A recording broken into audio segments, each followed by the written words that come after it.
Api yang membakar rumah di Jalan Bukit Barisan, Gang Angin Kampung Jawa Samarinda Ulo Rabu malam cepat membesar. Itu karena bangunan tersebut terbuat dari kayu yang mudah terbakar.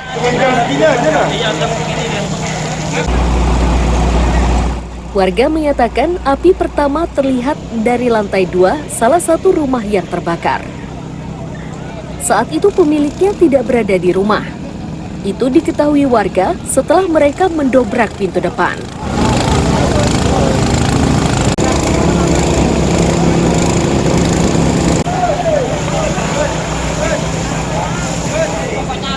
Api sudah api sudah di atas, Pak, ya? Asap sudah api sudah ke atas besar. Karena kalau kosong, nggak ada orang, Pak. Betul, Pak. Itu rumah siapa, Pak, yang pertama terbakar itu, Pak? Rojali. Tadi Bapak sedang ngapain, Pak? Tahunya ada api itu, Pak? Oh, saya di rumah di belakang. Begitu lihat api, Orang depan di atas turun teriak api. tadi sempat dilihat kemana, Pak? Ya semua orang sebenarnya dikira kan cuma asap biasa bakar aja. Tahu ada merah. Sempat digedor, Pak, ya? Iya betul jebol itu ke depan. Ada orangnya kayak di atas itu, Pak? Kosong. Kosong, ya? Kosong. Orangnya kemana informasinya? Oh, nggak tahu.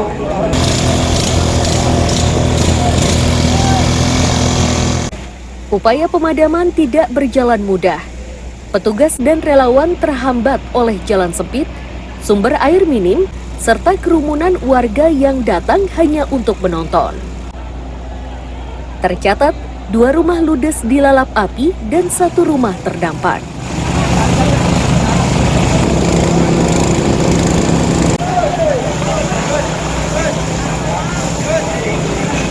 Ini untuk titik air tidak ada, jalan lumayan sempit dan banyaknya penonton. Jadi ini mengandalkan murni dari air tangki, Pak, ya? Oh, jadi dari unit untuk suplai air saja. Suplai air? Dari tangki. Nah, untuk mendapatkan mesin portable airnya dari mana, Pak? Untuk portable kita mengambil tumpahan daripada penyemprotan. Pentumpahan dari penyemprotan, ya? Penyemprotan di rumah warga yang terbakar. Nah, dari data sementara, Pak, ada berapa bangunan yang terkena bakar? Bangunan yang terbakar ada 2 rumah terbakar dan rumah tersebut tidak ada orangnya.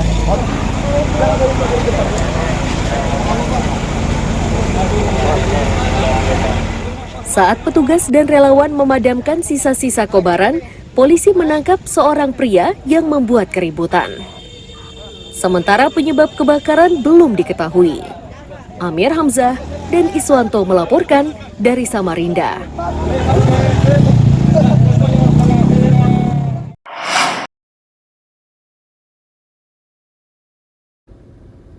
Kabut asap yang menyelimuti sejumlah wilayah di Kabupaten Berau ini mulai terjadi sejak awal Oktober 2023. Ini terjadi akibat aktivitas pembakaran lahan dan hutan.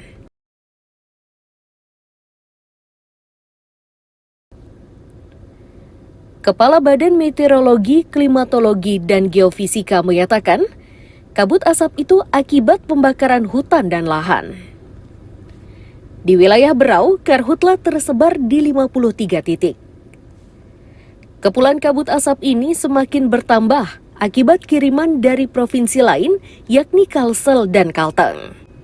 Ini sangat mungkin terjadi karena hembusan angin saat ini dari arah tenggara ke barat daya.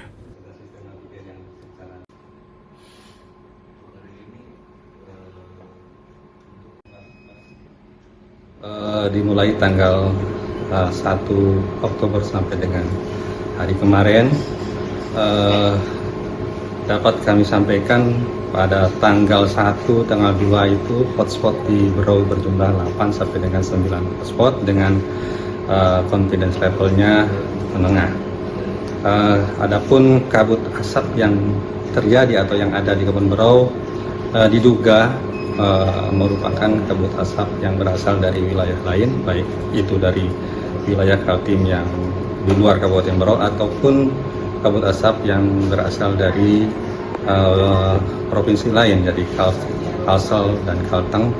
Melihat dari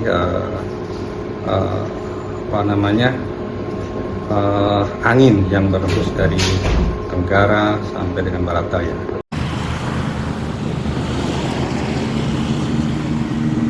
Meski dikepung kabut asap, kondisi ini belum menghambat aktivitas penerbangan dari dan ke Bandara Kalimarau. Itu karena jarak pandang masih luas, yakni 5 km. Namun begitu, BMKG mengimbau warga agar mengenakan masker saat beraktivitas di luar rumah. Amir Hamzah dan Miko Gusti melaporkan dari Kabupaten Berau. Mohon izin, tim PMK-nya, relawan pemadam.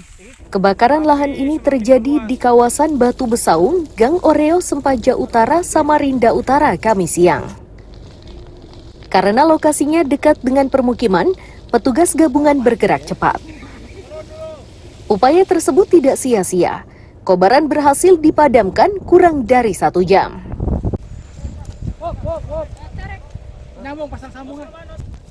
Ketua RT 37 Sempaja Utara, Sutrisno, menyatakan kebakaran ini terjadi secara alami setelah batu bara terkena sinar matahari.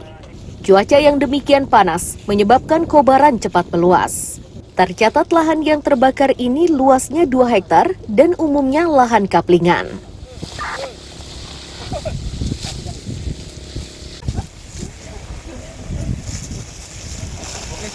Ini di lahan kaplingan, lahan kaplingan di daerah Jalan Oreo, Gang Oreo. Gang Aryo. Gang Oreo. Gang Oreo, ya, RT? Gang Sabar RT 37. RT 37. Asal mulanya gimana PT? Dari Itu mana? titik apinya dari batu bara yang keluar dari Panas bawah. ya? Ya panas itu. Titik apinya dari situ. Terus menyebar PT ya? Upaya yang dilakukan tadi sebelum datang Ya pakai anu itu aja. Warga itu pakai daun-daun itu aja, mukul-mukul api itu aja. sempat Supaya panik kan ada- tadi, Pak? Ya lumayan lah. Ini dekat ke rumah warga nggak Pak RT? Ini di sini kan sebelah sana kan pemukiman warga itu.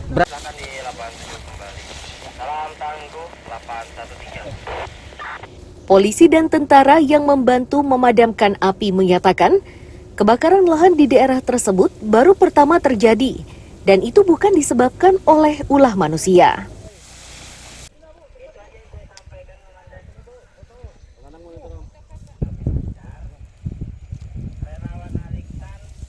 Kami jelaskan posisi api sedang membara dan kami sebagai Babin Kamtibmas dan Babinsa dibantu oleh teman-teman relawan dan warga setempat memadamkan dengan alat seadanya dengan menggunakan ranting-ranting pohon yang ada.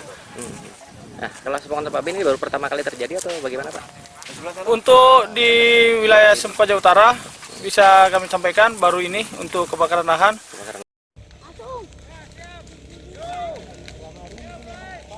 Warga diimbau agar tidak membakar lahan untuk alasan apapun guna menghindari timbulnya karhutla. Amir Hamzah dan Iswanto melaporkan dari Samarinda.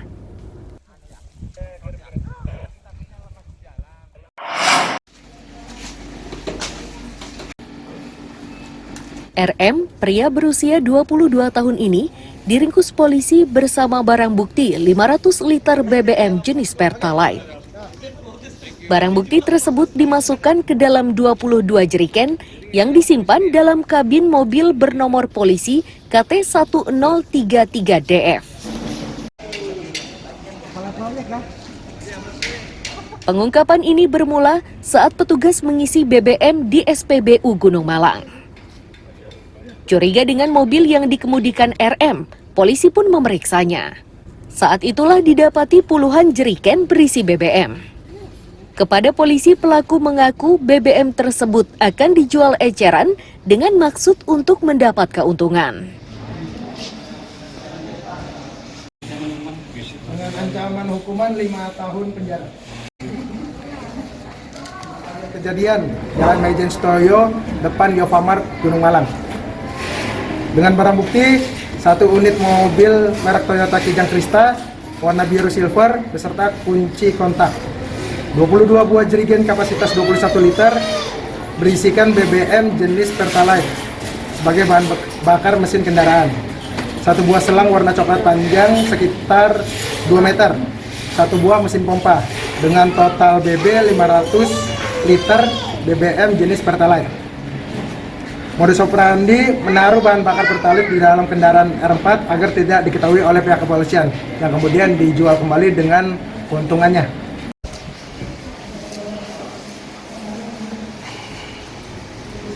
Akibat perbuatannya, RM yang sudah ditetapkan sebagai tersangka terancam pidana 5 tahun penjara.